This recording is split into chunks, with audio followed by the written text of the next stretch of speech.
Hello बच्चों, chapter number 13 में last time हमने देखा था इकोलॉजी क्या होती है। उसके बाद हमने देखा था सारे एबायोटिक फैक्टर्स और उसके बाद हमने देखे थे सारे एडेप्टेशंस। ठीक है, अब आज हम देखेंगे पॉपुलेशन वाला पार्ट इसमें। ठीक है, तो पॉपुलेशन देखिए। अच्छा देखिए, इसको देखने से पहले हम देखते हैं हैबिटेट एंड नीके। तो हैबिटेट और नीके क्या होता है? देखिए, हैबिटेट का मतलब क्या होता है? जहाँ पे कोई ऑर्गेनिज्म रहता है। Habitat is a place which is made up of abiotic factor and where organism leave.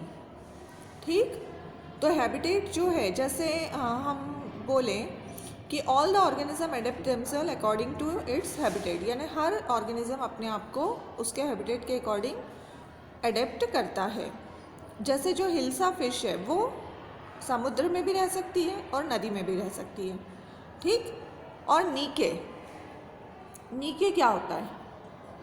नीके जो है वो होता है, it is those part of specific habitat which is used by any organism for their activity. या आप क्या बोल सकते हैं कि नीके is the profession of an organism at a specific habitat. मतलब हैबिटेट में तो बहुत सारे ऑर्गेनिज्म रहेंगे। यदि हम बात करें एक नदी की या एक फॉरेस्ट की, तो उसमें बहुत सारे ऑर्गेनिज्म हैं, लेकिन उस फॉरेस्ट में जैसे हम बात करें लॉयन की, तो उसका एक पर्टिकुलर एरिया होता है जहाँ पर वो अपनी सारी एक्टिविटी करता है, तो वो क्या कहलाएगा? उसका नीके। तो ये डिफरेंस होता है हैबिटेट और नीके में। जैसे हैबिटेट जो है वो है area of residence of an organism and niche is component of habitat which is governed by functioning of an organism. A number of species occur in a habitat, only one species occur in a नीके। मतलब नीके में केवल एक ही species रहेगी और habitat में तो बहुत सारी हैं। इसको बोल सकते हैं address of an organism and it is the profession of an organism. Okay, तो ये हो जाएगा। अब देखिए, इसके बाद हम देखते हैं पॉपुलेशन। तो पॉपुलेशन देखिए क्या होता है। A population is generally a group of individual of a particular species occupying a particular area at a specific time। ठीक है, या बोल सकते हो population is group of individual living in a particular geographical area। ठीक, और इसके बहुत सारे क्या होते हैं, कैरेक्टरिस्टिक फीचर्स होते हैं, जैसे कि पॉपुलेशन डेंसिटी है, उसके बाद है बर्थ रेट या नेटेलिटी कहा जाता है इसे, या फिर डेथ रेट या मोर्टेलिटी कहा जाता है इसे, सेक्स रेशो, और इसके अलावा होते हैं biotic potential, population dispersal, growth pattern, age distribution, ये सारे। ठीक है, तो population at any given time is composed of individuals of different age group. मतलब पॉपुलेशन का मतलब क्या होता है कि एक पर्टिकुलर टाइम पे अलग अलग एज ग्रुप के जो भी लोग वहाँ रहते हैं। मतलब pre reproductive, reproductive and post reproductive age group. Pre reproductive मतलब जो रिप्रोडक्शन से पहले वाली एज है, मतलब हम मानते हैं कि 18 से पहले वाली एज की के जो भी लोग हैं। फिर रिप्रोडक्टिव एज मतलब 18 टू 45-50 तक की वो रिप्रोडक्टिव एज, और पोस्ट रिप्रोडक्टिव यानी 50 से बाद वाले। तो ऐसे अलग अलग एज ग्रुप के जो मेंबर्स हैं वो सब मिलके पॉपुलेशन बनाते हैं। तो इसी बेसिस पे बनता है एज पिरामिड। ये क्या होता है? It is the if the age distribution is plotted for the population, the resulting structure is called age pyramid. ठीक है, एज पिरामिड से हमको क्या पता चलता है कि मेल और फीमेल का जो एज डिस्ट्रीब्यूशन है वो पूरा हमको वहाँ पर दिखता है कि प्री रिप्रोडक्टिव एज के कितने लोग हैं, रिप्रोडक्टिव के कितने और पोस्ट रिप्रोडक्टिव के कितने हैं। अब हम देखते हैं नेटेलिटी या बर्थ रेट क्या होता है। तो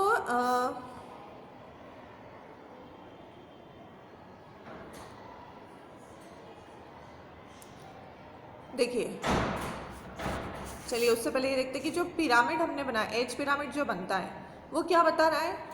growth status of the population. मतलब an expanding growing population, a stable population या डिक्लाइनिंग पॉपुलेशन। मतलब पॉपुलेशन ग्रो कर रही है, स्टेबल है या फिर कम हो रही है। ठीक है, अब देखिए पॉपुलेशन ग्रोथ क्या होती है, size of population keeps changes with time depending on the factors. Population जो है वो चेंज होती रहती है, मतलब या तो कम होगी या ज़्यादा होगी, और ये सब किस पर डिपेंड करता है, फूड अवेलेबिलिटी, कितना फूड वहाँ अवेलेबल है, वेदर कैसा है, प्रीडेटर प्रेशर मतलब शिकारी, जैसे फॉरेस्ट वगैरह में प्रीडेटर का क्या है, कंपटीशन कितना है, तो इन सब पे ये डिपेंड करता है। और डेंसिटी जो है पॉपुलेशन की in a given habitat during a given period change due to 4 basic, 4 के कारण डेंसिटी चेंज होती है पॉपुलेशन में। नेटेलिटी मतलब बर्थ रेट, मोर्टेलिटी मतलब डेथ रेट, इमिग्रेशन, इमिग्रेशन मतलब क्या होता है, इमिग्रेशन का मतलब होता है inward movement of member of other population and settle with local population, मतलब बाहर से कोई आके हमारे साथ रहने लगा तो पॉपुलेशन इससे बढ़ती है। और इमिग्रेशन का मतलब होता है outward movement of individual of a population to shift in some other place, कोई बाहर चला गया यहाँ से तो उससे पॉपुलेशन डिक्रीज होती है। ठीक है, तो ये 4 फैक्टर मोस्टली अफेक्ट करते हैं डेंसिटी को। The natality and immigration contribute to increase in the size and density of population, मतलब बर्थ रेट, बर्थ यदि ज़्यादा हो रहे हैं और इमिग्रेशन हो रहा है तो पॉपुलेशन बढ़ती है और डेंसिटी भी बढ़ती है। और mortality and immigration, death rate और इमिग्रेशन जो है वो डिक्रीज करता है पॉपुलेशन। अब देखिए इससे पहले हम देखते हैं कि पॉपुलेशन डेंसिटी होता क्या है। ठीक है, हम बात करेंगे इसकी डेंसिटी की। तो डेंसिटी होता क्या है, number of individual describe in the terms of density known as population density, या फिर आप क्या बोल सकते हो, number of individual per unit area और per unit volume at a given time. तो इसको जो फॉर्मूला है वो है D is equals to N/S। ठीक है, D is equals to N/S। D मतलब डेंसिटी, N जो है नंबर ऑफ इंडिविजुअल्स, N का मतलब है नंबर ऑफ इंडिविजुअल्स कितने हैं वहाँ पर, और S जो है यूनिट ऑफ स्पेस, पर्टिकुलर जगह पर कितने नंबर ऑफ इंडिविजुअल है। जैसे जगह कम है, लोग ज़्यादा है तो डेंसिटी क्या हो गई, ज़्यादा, और जगह ज़्यादा है लोग कम है तो डेंसिटी हो जाएगी कम। तो ये डेंसिटी होती है। ठीक है, पॉपुलेशन डेंसिटी।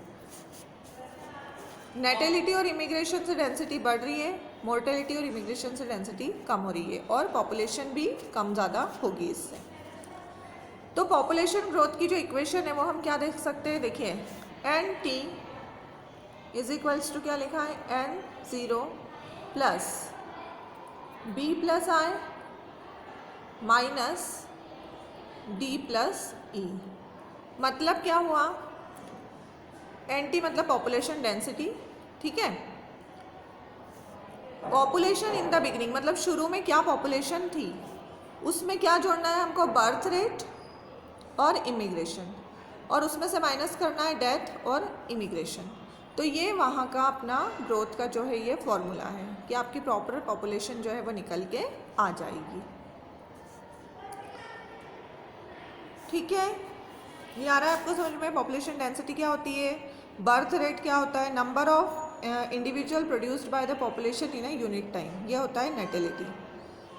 ठीक है, बर्थ रेट का जो फॉर्मूला है वो क्या है, नेटेलिटी का एनुअल बर्थ मतलब कितने बर्थ हो रहे हैं, upon population in mid year, मतलब पॉपुलेशन कितनी थी उस मिड ईयर में, बीच में, साल के बीच में कितनी पॉपुलेशन थी, इनटू 1000। ये होता है नेटेलिटी का फॉर्मूला। ठीक है, और मोर्टेलिटी का भी ऐसे ही होगा, mortality is equals to annual death upon population at mid year into 1000। ठीक है, तो ये है। अब देखिए ग्रोथ के कुछ मॉडल्स हैं पॉपुलेशन ग्रोथ के। तो एक होता है एक्सपोनेंशियल ग्रोथ मॉडल, 2 मॉडल्स हैं इसके। पहला है exponential growth model, when the resources availability is unlimited in the habitat the population grows in an exponential और जियोमेट्रिक फैशन। मतलब जब रिसोर्सेज की अवेलेबिलिटी अनलिमिटेड होगी, मतलब बहुत रिसोर्सेज हैं, कोई कमी नहीं है हैबिटेट में, तो पॉपुलेशन जो है वो कैसे बढ़ेगी, एक्सपोनेंशियल या जियोमेट्रिक तरीके से और इसकी जो इक्वेशन है वो क्या है, देखिए dn/dt is equals to b minus D N. ठीक है, ये क्या है, एक्सपोनेंशियल ग्रोथ है। दो तरीके से होती है ग्रोथ, तो पहली हम कौन से देख रहे हैं, एक्सपोनेंशियल। ठीक है, समझ में आ रहा है आपको कि एक्सपोनेंशियल का मतलब क्या है, जब अनलिमिटेड रिसोर्सेस है, रिसोर्सेस की कोई कमी नहीं है, तो पॉपुलेशन आराम से बढ़ती चली जाती है और उसे हम एक्सपोनेंशियल ग्रोथ कहते हैं। और when a population show exponential growth, the curve plotted with in time related to time is J shaped. मतलब पॉपुलेशन कैसे बढ़ रही है, देखिए ये यहाँ से बढ़नी शुरू हुई और ये बढ़ती जा रही है, इस टाइप का जो है कर्व बनेगा। ये देखिए इधर है टाइम और ये पॉपुलेशन ग्रोथ, रिसोर्सेज बहुत है तो धीरे धीरे बढ़ रही है, बढ़ रही है, बढ़ रही है, बढ़ती चली जा रही है। ठीक है, तो ये हो जाएगी एक्सपोनेंशियल ग्रोथ मॉडल। दूसरा लॉजिस्टिक ग्रोथ मॉडल, इसमें क्या होता है, no population can continue to grow exponentially as the resources unavailability become limited, resources availability become limiting at certain point of time. मतलब जब रिसोर्सेज बहुत ही कम है, फूड कम है, वाटर कम है, तो फिर यहाँ पर एक्सपोनेंशियल ग्रोथ नहीं हो सकती है। तो यहाँ पर क्या इक्वेशन बन रही है, dn/dt is equals to Rnk minus n/k। यहाँ पर ये population density, intrinsic rate of natural increase and carrying capacity, तो ये इक्वेशन यहाँ पर बन के आ रही है लॉजिस्टिक ग्रोथ में। ठीक है, और यहाँ पर जो कर्व भी अलग टाइप का बनता है, जे टाइप का नहीं बनेगा, यहाँ पर बनता है एस टाइप का कर्व बनता है, मतलब ऐसे धीरे धीरे बढ़ रही है और फिर कम हो रही है। ठीक है, टाइम के साथ, इधर हम यदि पॉपुलेशन ले लें और इधर टाइम, तो ये एस टाइप का जो है कर्व बनता है। जे शेप का कर्व कब बनेगा, जब एक्सपोनेंशियल ग्रोथ होगी। ठीक है, एक्सपोनेंशियल ग्रोथ होगी। और एस शेप का कब बनेगा, कि शुरू में स्लोली बढ़ रही है, फास्ट ग्रोथ हो रही है और उसके बाद स्टेबल हो गई, क्योंकि रिसोर्सेज जो है वो क्या है, लिमिटेड है। अब है life history variation, evolution of populations at improving the reproductive fitness to the maximum in their habitat. Most birds and mammals breed many time during their life time. According to ecologists, life history trait of an organism have evolved in relation to the constraint by the biotic and abiotic factor in their habitat. ये सारा जो है किस पर depend है, biotic और abiotic factor, कि उनके हैबिटेट में कौन कौन से बायोटिक एबायोटिक फैक्टर्स जो है प्रॉपर हैं या नहीं है। तो ये सारी चीज़ों पे भी पॉपुलेशन जो है वेरिएशंस जो है वो आते हैं। ठीक है, अब हम पढ़ रहे हैं नेक्स्ट टॉपिक, पॉपुलेशन इंटरेक्शन। ठीक है, पॉपुलेशन के बीच में जो इंटरेक्शंस होते हैं वो कैसे होते हैं, तो वो हमको यहाँ पे देखने हैं। पॉपुलेशन के देखिए, living organism interact in various ways to form biological communities, है ना। Most of the ecologist have chosen the term symbiosis to include and denote interaction among plants. जैसे हम बोलते हैं ना कि सिम्बायोसिस में रहते हैं बहुत सारे प्लांट या साथ साथ रहते हैं, तो वैसे ही एनिमल्स भी जो हैं वो इंटरेक्ट करते हैं। प्लांट्स के जैसे एनिमल्स भी जो है वो क्या करते हैं, इंटरेक्ट करते हैं, और कम्युनिटी बनाने के लिए उनको इंटरेक्ट करना पड़ता है। तो ये जो इंटरेक्शन होते हैं वो देखिए कितने प्रकार के होते हैं। फर्स्ट जो है वो आपको दिया है इंटर स्पेसिफिक इंटरेक्शन, मतलब it is the interaction of population of two different species. अलग अलग यदि स्पीशीज़ आपस में इंटरेक्ट कर रही है तो वो क्या कहलाएगा, इंटर स्पेसिफिक इंटरेक्शन। ठीक है, दूसरा है intra specific, it is the interaction of individual of the same species. एक ही स्पीशीज़ के लोग यदि आपस में इंटरेक्ट कर रहे हैं तो वो कहलाएगा इंट्रा स्पेसिफिक इंटरेक्शन। अब ये जो इंटरेक्शन है, इंटरडिपेंडेंस या सिम्बायोटिक इंटरेक्शन, वो दो प्रकार के होते हैं, पॉजिटिव और नेगेटिव। पॉजिटिव और नेगेटिव दो होंगे। देखिए, तो अब पॉजिटिव का पहले हम देखते हैं कि पॉजिटिव में कौन कौन से आते हैं। जैसे कमेंसलिज्म, ये देखिए, ये पॉजिटिव है, कमेंसलिज्म। फिर उसके बाद है, एक होता है प्रोटो कॉपरेशन, ये भी पॉजिटिव आता है, और एक है म्यूचुअलिज्म, ये भी आता है पॉजिटिव में। ठीक है। फिर नेगेटिव इंटरेक्शन में आते हैं कंपटीशन, इसमें नेगेटिव इंटरेक्शन है ये। फिर उसके बाद प्रीडेशन, ये नेगेटिव इंटरेक्शन है। उसके बाद है एक्सप्लॉयटेशन यानी कि पैरासिटिज्म और अमेंसलिज्म। तो ये सब क्या है, नेगेटिव इंटरेक्शन। ठीक है। आप सोच रहे होंगे कि यहाँ तो पॉजिटिव का साइन लगा है प्रीडेशन में, तो इसका मतलब ये है कि एक स्पीशीज़ को फ़ायदा हो रहा है बट दूसरी को नुकसान हो रहा है, तो ये आएगा नेगेटिव में। और जो हमने पॉजिटिव बोले कमेंसलिज्म, कि एक को फ़ायदा हो रहा है बट दूसरे को ना तो फ़ायदा हो रहा है ना नुकसान, तो ये पॉजिटिव है। म्यूचुअलिज्म, दोनों को फ़ायदा हो रहा है, तो ये भी पॉजिटिव में आएगा। ऐसे ही प्रोटो कॉपरेशन होता है जो कि पॉजिटिव में आता है। ठीक है। और यहाँ पे क्या हो रहा है बाकी में, कि एक को फ़ायदा भले ही हो रहा हो लेकिन दूसरे को नुकसान हो रहा है, तो जिसमें भी एक में भी यदि माइनस साइन आ रहा है तो वो सारे आएंगे निगेटिव में। ठीक है। तो ऐसे पॉजिटिव और निगेटिव इंटरेक्शंस होते हैं। तो ये कैसे होते हैं वो देखते हैं हम। ये देखिए, पूरा ये चार्ट बना हुआ है इंटरेक्शन का। म्यूचुअलिज्म में देखिए क्या हो रहा है, दोनों को फ़ायदा हो रहा है। इसका देखिए एग्जाम्पल भी हम अभी देखेंगे सारे एक एक करके। फिर प्रीडेशन में हो रहा है कि एक को फ़ायदा, शिकार जो है वो शिकार करता है तो उसको तो फूड मिल गया, बट दूसरा तो मर रहा है, निगेटिव जा रहा है, तो ये निगेटिव में आता है। पैरासिटिज्म में भी यही होता है, एक को फ़ायदा हो रहा है दूसरे को नुकसान, तो ये नेगेटिव में जाएगा। कमेंसलिज्म में एक को फ़ायदा है दूसरे को ना तो कोई फ़ायदा ना नुकसान, तो ये पॉजिटिव में जाता है। कंपटीशन में दोनों को नुकसान होता है तो नेगेटिव में, और अमेंसलिज्म में भी एक को नुकसान और एक को ना फ़ायदा ना नुकसान, तो ये भी नेगेटिव में जाएगा। ठीक है। देखिए, सबसे पहले हम देखते हैं प्रीडेशन।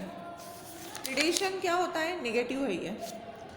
नेगेटिव इंटरेक्शन में आता है प्रीडेशन। तो प्रीडेशन मतलब होता क्या है, to obtain food by hunting is called predation. It is an inter specific interaction in which predator यानी स्ट्रॉन्ग एनिमल, और ये इंटर स्पेसिफिक यानी अलग अलग स्पीशीज़ में होता है। Strong animal kill and consume prey, weak animal को वो मार देता है और उसको कंज्यूम करता है। तो एक स्पीशीज़ बेनिफिट में और दूसरी जो है वो हार्म है, दूसरे को नुकसान है।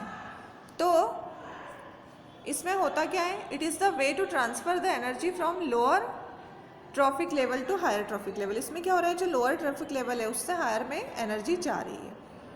Predator keep the prey population under control. यदि देखिए शिकारी नहीं होगा तो जो प्रे पॉपुलेशन है लोअर वाली वो बढ़ती चली जाती है, तो वो उसको कंट्रोल भी रखता है। Otherwise they reach very high population density and cause imbalance of the ecosystem. जैसे हम लॉयन और यदि डियर का एग्जांपल है कि लॉयन नहीं होंगे तो डियर की पॉपुलेशन इतनी ज़्यादा बढ़ जाएगी कि वो पूरे प्लांट्स को कंज्यूम कर लेंगे, प्लांट्स हमारे लिए नहीं बचेंगे और पूरा जो इकोसिस्टम है वो डिसबैलेंस हो जाएगा। तो ये यहाँ पर जो प्रेडेटर वाला स्पीशीज़ है वो प्रे को कंट्रोल में रखता है। तो ये एक नेगेटिव इंटरेक्शन है। ठीक है। Sometime predator are used as biological control for pest. जैसे देखिए ये लेडी बर्ड है ना, are useful to control aphids and dragon flies for mosquito.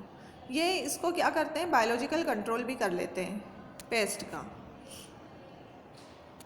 Pray species have evolved various defence mechanism to reduce the predation. और जो शिकार होता है ना वो अपने अंदर बहुत सारे एडेप्टेशन लाता है अपने आप को बचाने के लिए। जैसे आपने देखा होगा कि बहुत सारे जो इंसेक्ट और फ्रॉग की स्पीशीज़ है उनमें कैमोफ्लेज मतलब अपने कलर को वो चेंज कर लेते। देखिए यहाँ पर आपको फ्रॉग ये दिखाई नहीं दे रहा होगा, उसने अपने कलर को बिल्कुल उस जहाँ पर वो बैठा है उसके जैसा कर लिया है। तो ये अपने आप को बचाने के लिए जो प्रे की स्पीशीज़ है वो बहुत सारे अपने अंदर एडेप्टेशन लाती है। फिर दूसरा जो निगेटिव इंटरेक्शन है वो है कंपटीशन। ये भी निगेटिव इंटरेक्शन है कंपटीशन। कंपटीशन क्या होता है? It is N interaction among the individual of same species. मतलब जब सेम स्पीशीज़ के बीच में भी हो सकता है ये, या फिर डिफरेंट स्पीशीज़ के बीच में भी हो सकता है, यानी ये इंट्रा स्पेसिफिक भी हो सकता है और इंटर स्पेसिफिक भी हो सकता है।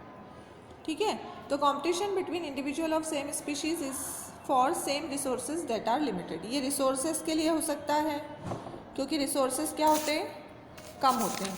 तो इंट्रा स्पेसिफिक में क्या होगा? सेम एरिया में, इसे हम इंट्रानेसाइन भी कह सकते हैं। ये होगा, देखिए, लिमिटेड सप्लाई ऑफ फूड के लिए, लाइट के लिए, स्पेस के लिए। ठीक है, और यहाँ पर ये प्लांट्स में भी बहुत होता है क्योंकि प्लांट के लिए जब लाइट, न्यूट्रिएंट और दूसरे फैक्टर बहुत ही लिमिटेड होते हैं तो वीक प्लांट जो है वो धीरे धीरे वहाँ से हट जाते हैं। ठीक, और जो है दूसरा जो इंटर स्पेसिफिक कॉम्पिटिशन, तो वो होता है दो अलग स्पीशीज़ के बीच में यूज़, जो कि सेम रिसोर्सेज को यूज़ कर रहे हैं। जब रिसोर्सेज कम होने लगते हैं तो अलग अलग स्पीशीज़ के जो मेंबर्स हैं वो एक दूसरे के साथ कॉम्पीट करते हैं, स्पेस के लिए, फूड के लिए, लाइट के लिए, या फिर अपने शिकार के लिए। तो ऐसे अलग अलग चीज़ों के लिए वो कॉम्पीट कर सकते हैं। तो ये भी क्या है? एक नेगेटिव इंटरेक्शन। ठीक है, प्लांट्स में और एनिमल्स में, दोनों में ये कंपटीशन जो है वो पाया जाता है। देखिए, आपको एग्जांपल भी दिया हुआ है यहाँ पे, ये टॉर्टोइस का। ये कहाँ मिलता है? ये आइलैंड पे। ये एक्सटिंक्ट हो चुके हैं। क्यों हो चुके हैं? After goats were introduced into the island, it was due to the fact that the goats had greater browsing efficiency than the tortoise। मतलब जब गोट आई है उनके आइलैंड पे जब से, तो तब से उनकी स्पीशीज़ क्या हो रही है? ख़त्म होने की कगार पे हैं, क्योंकि जो गोट्स की एफिशिएंसी है घास को खाने की, वो क्या है? टॉर्टोइज से ज़्यादा। तो उन्होंने पूरी ख़त्म कर दी और उसके कारण टॉर्टोइज जो है वो बहुत कम बचे हैं। फिर unrelated species also compete for same resources. जैसे कुछ कुछ स्पीशीज़ तो बिल्कुल रिलेट नहीं करती, फिर भी वो कॉम्पीट करते हैं। जैसे flamingo and fish compete for जू प्लैंक्टन। जू प्लैंक्टन के लिए फिशेस और फ्लेमिंगो दोनों लड़ते हैं, कॉम्पीट करते हैं। अब तीसरा जो है निगेटिव में, वो है पैरासिटिज्म। पैरासिटिज्म देखिए क्या होता है? ये एक्सप्लॉयटेशन में आता है। एक्सप्लॉयटेशन का मतलब होता है इन which two species remain together and one species use the other for its shelter, support and nutrition, but harm the latter in direct or indirect way। तो पैरासिटिज्म को आप क्या बोल सकते हो? एक्सप्लॉयटेशन भी बोल सकते हो। ये inter specific interaction where one of the species, यानी जो पैरासाइट है, depends on the other species for food and shelter. एक स्पीशीज़ दूसरे पर डिपेंड रहती है। Host gets harmed and parasite gets benefited. Host को हमेशा नुकसान होगा और जो पैरासाइट है उसको फ़ायदा हो रहा है। Parasites are host specific and parasite and host and to coevolve. ये हमेशा को इवॉल्व रहते हैं। मतलब जो होस्ट होता है ना, उसमें स्पेशल मैकेनिज्म होता है टू रिजेक्ट और resist the parasite. The parasite evolve the mechanism to neutralising them. यानी दोनों में कुछ कुछ अपने क्या होते हैं? स्पेशल मैकेनिज्म होते हैं कि वो उसको रिजेक्ट कर सके, और इसमें होता है कि वो उसके रिजेक्शन को भी क्या कर दें? न्यूट्रलाइज कर दें। तो ऐसे जैसे सकर्स या हुक, जैसे हम देखते हैं प्लांट में, ठीक है, जैसे कुछ बैक्टीरिया हैं वो पैरासाइट होते हैं। तो पैरासाइट बैक्टीरिया बहुत सारे डिसीजेस फैलाते हैं प्लांट और एनिमल में। जैसे लेमन का सिट्रस कैंकर, ये पैरासाइट बैक्टीरिया से फैलता है।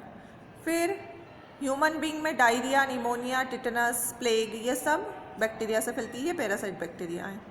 फिर उसके बाद कुछ फंगाई पैरासाइट्स होते हैं जो कि ह्यूमन में डिसीजेस फैलाते हैं, स्किन और थ्रोट के डिसीजेस। फिर कुछ प्लांट होते हैं पैरासाइट, जैसे कि रेफ्लेशिया है, उसके बाद कस्कूटा है। कस्कूटा की बेल जो है वो बड़े प्लांट पे रैप हो जाती है और उससे पूरा न्यूट्रिशन लेते हैं। ठीक है, तो ऐसे जो है अलग अलग पैरासिटिज्म के एग्जाम्पल हमको देखने को मिलते हैं। ये देखिए, human liver fluke has 2 intermediate host, a snail and a fish. ठीक है, इसके 2 इंटरमीडिएट होस्ट होते हैं, स्नेल और फिश। फिर मलेरिया पैरासाइट जो होता है, मलेरिया जिसके कारण हमको होता है, उसके भी 2 होस्ट होते हैं, मॉस्किटो और फिर ह्यूमन। तो ऐसे ये अलग अलग होस्ट में रहते हैं और उनको नुकसान पहुंचाते हैं। Human lice and ticks are ectoparasite. अब ये भी 2 प्रकार के होते हैं, एक्टो एंड एंडो। जो बाहर से, जैसे ह्यूमन लाइस, जुएँ जो होती है, टिक्स जो होते हैं, वो एक्टो हैं, बाहर से हमारा ब्लड सक करते हैं, तो ये एक्टोपैरासाइट्स हैं। और एंडो जो बॉडी के अंदर रहते हैं। ठीक है, तो ऐसे अलग अलग टाइप के ये होते हैं। अब देखिए, पैरासिटिज्म में एक नेस्ट पैरासिटिज्म पे आप सबने सुना होगा कुक्कू एंड क्रो के बीच, कोयल और कौवे के बीच। जो कुक्कू है वो अपना नेस्ट कभी नहीं बनाती, कोयल, वो हमेशा क्रो का, जो कौवे का घोंसला होता है, उसी में एग्स देती है और कौवे उसको इंक्यूबेट कर देंगे एग्स को। उनके जो यंग वंस होते हैं, कोयल के जो बच्चे, उनको फूड भी ला कर देंगे और जैसे ही वो बच्चे बड़े होते हैं वो उड़ जाते हैं। तो ये नेस्ट पैरासिटिज्म कहलाता है, यानी उसने उसका पूरा फ़ायदा उठाया और फिर वहाँ से चले गए। ठीक है, तो ये सारे नेगेटिव इंटरेक्शंस हैं। ठीक है, नेगेटिव में आपको समझ में आया, नेगेटिव इंटरेक्शंस में क्या क्या है, कंपटीशन है, फिर एक्सप्लॉयटेशन है, प्रेडेशन है, और एक्सप्लॉयटेशन में ही हमने पैरासिटिज्म पढ़ा है। ठीक, तो ये सारे आ जाएंगे निगेटिव। निगेटिव में मतलब क्या हो रहा है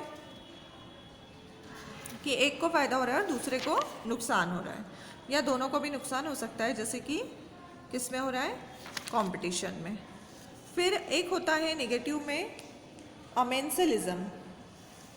इसमें एक केमिकल इंटरेक्शन होता है by which the individual of one species affect the wellbeing and growth of individual of other species. ठीक है, अमेंसलिज्म कहलाता है, या फिर एंटीबायोसिस भी इसे कहते हैं। ये भी नेगेटिव में आएगा, एंटीबायोसिस या अमेंसलिज्म। ठीक है, तो यहाँ पर देखिए एग्जाम्पल है माइक्रोसिस्टिस। ये एक ब्लू ग्रीन एल्गी है जो एक टॉक्सिक सब्सटेंस प्रोड्यूस करती है, और ये क्या करता है, death of the fish and even of cattle that drink the water. मतलब ये पानी में पाई जाती है और जो भी उस पानी को पीते हैं, कैटल या फिशेस, तो वो वहाँ पर उनकी डेथ हो जाती है। तो ये क्या है, ये भी नेगेटिव में आएगा, अमेंसलिज्म। या फिर जैसे कुछ हायर प्लांट्स की रूट्स होती हैं, तो वो भी कुछ केमिकल को प्रोड्यूस करती है जिससे कि सीड जर्मिनेशन कम हो जाता है और दूसरी स्पीशीज़ वहाँ पर ग्रो नहीं कर पाती। तो ये भी नेगेटिव में आएगा।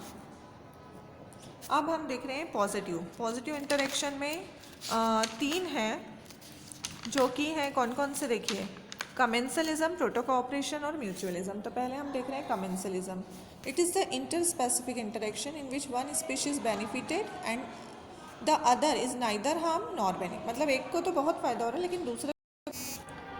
अब देखिए, हम पढ़ रहे हैं पॉजिटिव इंटरेक्शन, तो उसमें फर्स्ट जो है वो है कमेंसलिज्म।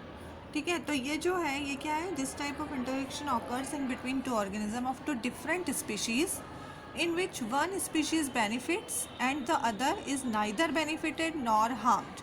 मतलब एक को फ़ायदा होता है लेकिन दूसरे को ना तो कोई फ़ायदा ना कोई नुकसान, इसलिए ये क्या है, पॉजिटिव इंटरेक्शन है। कमेंसल का मीन्स होता है शेयरिंग द सेम टेबल। ठीक है, तो इसलिए इसे क्या बोला है, कमेंसलिज्म। जैसे कि इसमें एग्जाम्पल जो है इपीफाइट्स। इपीफाइट जो है ये क्या होते हैं, जो ऑटोट्रॉपिक प्लांट होते हैं, ट्रीज़ जो होते हैं, उनके ब्रांचेस पे आपने देखे होंगे छोटे इपीफाइट्स। छोटे छोटे प्लांट होते हैं जिन्हें इपीफाइट्स कहते हैं, और ये क्या करते हैं,